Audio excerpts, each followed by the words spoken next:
So this is the Galaxy A72, the brand new budget phone by Samsung, and last year the Galaxy A71 was extremely popular. It offered great features at a very reasonable price. This year we have a totally new design. We have a 90 Hz refresh rate screen.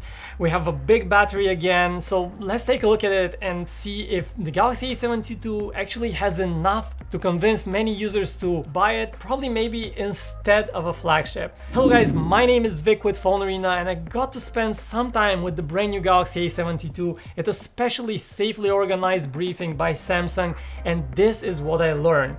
So this is the Galaxy A72 in the violet color, which looks very neutral, very nice in an understated way. You have 4 different color versions, so let's quickly mention them. You have the white one, you have a blue one, the violet one, and the black one. And all of them are made out of plastic. The feeling is very smooth, very nice. It doesn't catch any fingerprint smudges, so again, that's also nice to have.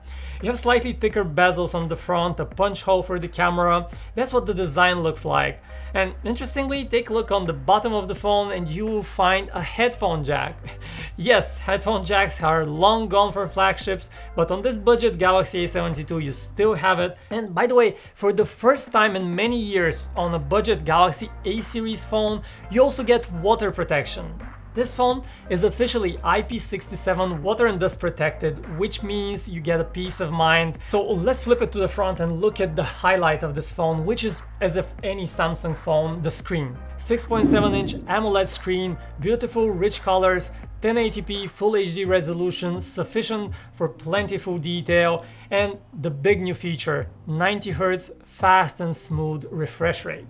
Now, keep in mind, this is the Galaxy A72 4G version that we got to test. We'll talk more about the 5G version, which is expected to be a bit better, but on this version you have a 90 Hz screen, and that makes a big difference.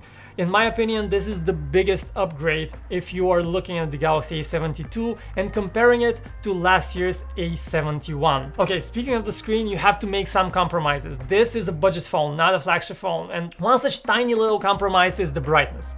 I find the 800 nits of brightness on the Galaxy A72 sufficient for most use, but keep in mind that's one little advantage for the flagships. By the way, you can also set the colors, the way the colors look on this screen. You can go into settings, display, and here you can set it to the vivid mode, which gives you those more saturated colors that are more pleasing. Or if you want more realistic or toned down colors, you also have the neutral options. Where things really get complicated is if you start looking under the hood, because here you have plenty of different names of processors and chips, and it can get confusing really fast.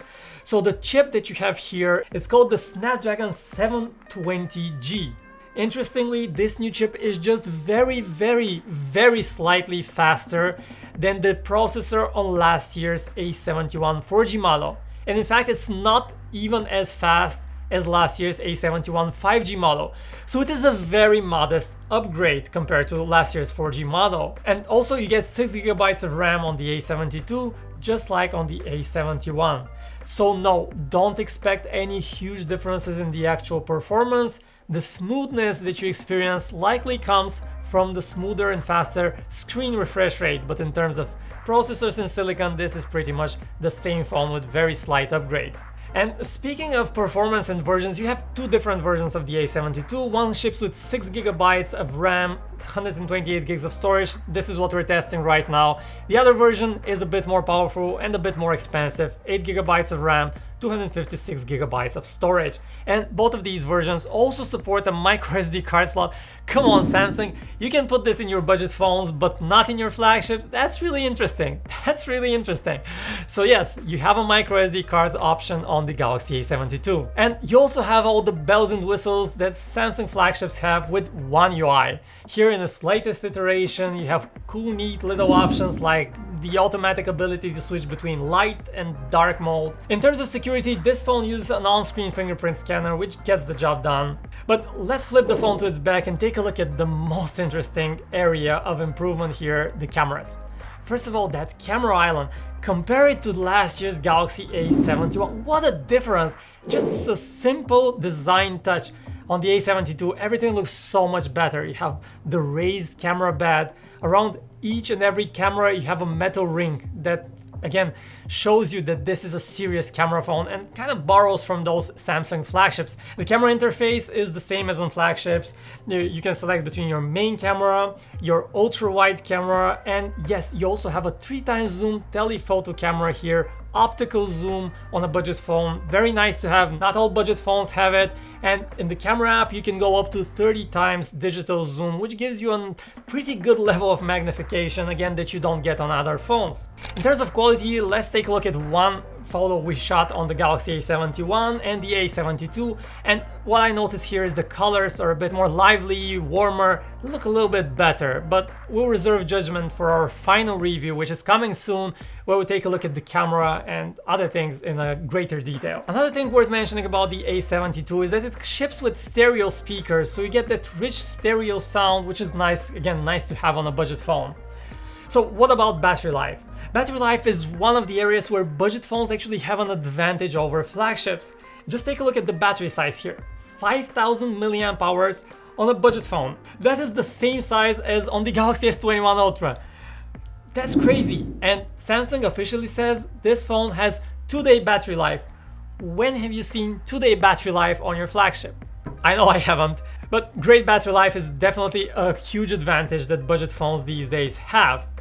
In terms of charging, this phone also ships with a charger in the box. Come on, Samsung, how is it possible that you include a charger in the box with this phone and not with much more expensive phones out there? I just don't know, but yeah, the charger here is a standard 15-watt charger, but the phone actually does support 25-watt fast charging, which will top up that 5000 milliamp hour battery even quicker. You have to buy that faster charger separately. Finally, let's talk pricing.